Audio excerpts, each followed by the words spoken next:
अध्यक्षता में हुई कैबिनेट की बैठक में मंत्रिमंडल समूह द्वारा लिए गए निर्णयों की जानकारी देने के उद्देश्य से सूचना प्रसारण मंत्री अनुराग सिंह ठाकुर ने एक प्रेस वार्ता को संबोधित किया। इस अवसर पर उन्होंने सरकार द्वारा गन्ना की भुगतान राशि को बढ़ाकर 315 रुपए प्रति क्विंटल करने की जानकारी दी और दावा किया कि 2013-14 के मुकाबले 2014 से 2023 में 7 लाख करोड़ से ज्यादा की खरीद की गई है। मीडिया को संबोधित करते हुए मंत्री ने कहा कि केंद्र सरकार द्वारा राष्ट्रीय शोध संस्थान की स्थापना के संदर्भ में राष्ट्रीय शोध संस्थान बिल को संसद में पेश किया जाएगा।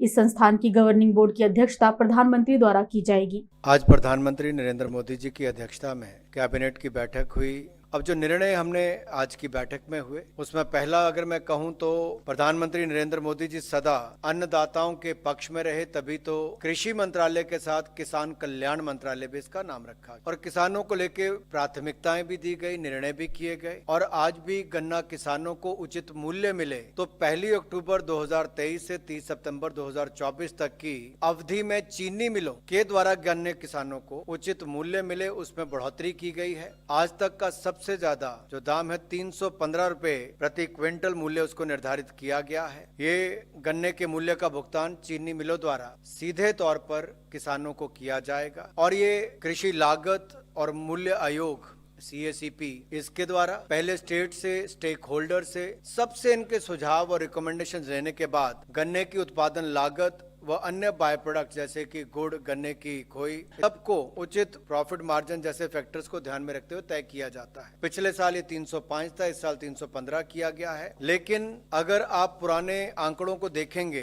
तो 2013-14 में 210 रुपए प्रति क्विंटल इसका रेट था, जो आज बढ़कर 315 रुपए प्रति क्विंटल हुआ है। 2013-14 में कुल प्रोक्योरमेंट हुई थी तो 57,104 करोड़ रुपए की हुई, जबकि 2022-23 में ये 1,13,000 करोड़ के लगभग। अगर मैं यूपीए के कालखंड की बात करूं, अगर 2004 से 14 की, तो कुल मिलाकर 2,71,204 करोड़ रुपए की खरीद हुई, वैल्यू जो है उसकी। और 2014 से 2023 तक 7,46,066 करोड़ रुपए खरीद में हुए। पूरा भुगतान किसानों को किया गया है और जो बैकलॉग था वो भी क्लियर किया गया। जो प्रधानमंत्री जी ने कहा कि एथेनॉल को हम अपने क्रूड ऑयल के साथ मिक्स करके पेट्रोल डीजल, तो वहां पर अब ये 10% से ज्यादा हो गया है। अब एथेनॉल के लिए जो रिक्वायरमेंट हमारे गन्ने की है उसके लिए पिछले साल 20,500 करोड़ रुपए का भुगतान डिस्टिलरीज के द्वारा किया गया है, डिस्टिलरीज को किया गया है, शुगर मिल्स को किया गया है।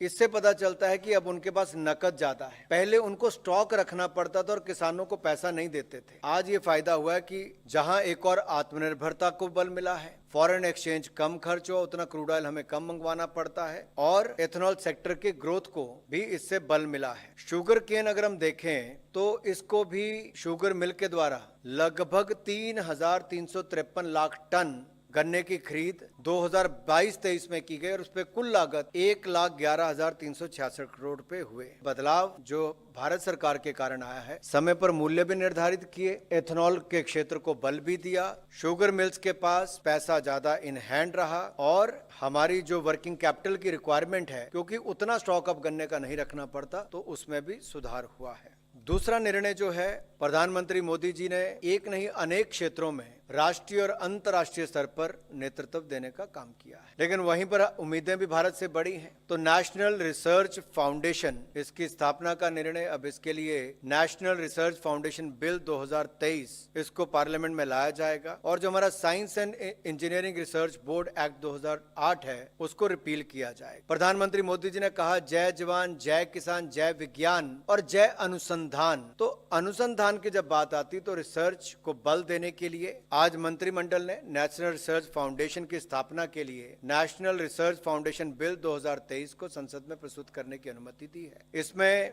फाउंडेशन के गतिविधियों को हाई लेवल पर स्ट्रैटेजिक डायरेक्शन देने के लिए 15 से 25 एमिनेंट रिसर्चर्स और प्रोफेशनल इसके गवर्निंग बोर्ड के सदस्य होंगे और नेशनल रिसर्च फाउंडेशन के गवर्निंग बोर्ड की अध्यक्षता प्रधानमंत्री जी करेंगे। प्रिंसिपल साइंटिफिक एडवाइजर की अध्यक्षता में एक एग्जीक्यूटिव काउंसिल का गठन किया जाएगा और रिसर्च प्रपोजल्स को एवेल्युएट करके उसकी फंडिंग के लिए अनुमति दी जाएगी, निर्णय किया जाएगा। एनआरएफ द्वारा इंस्टीट्यूशंस, यूनिवर्सिटीज, कॉलेजेस में research and development project, fellowships आदि की फंडिंग की जाएगी। इंटरडिसिप्लिनरी रिसर्च को बढ़ावा दिया जाएगा जिससे राष्ट्रीय प्राथमिकताओं के अनुरूप साइंस बेस्ड सोल्यूशन उपलब्ध कराए जा सके। विदा लेते हैं। आप अन्य खबरों के लिए बने रहे।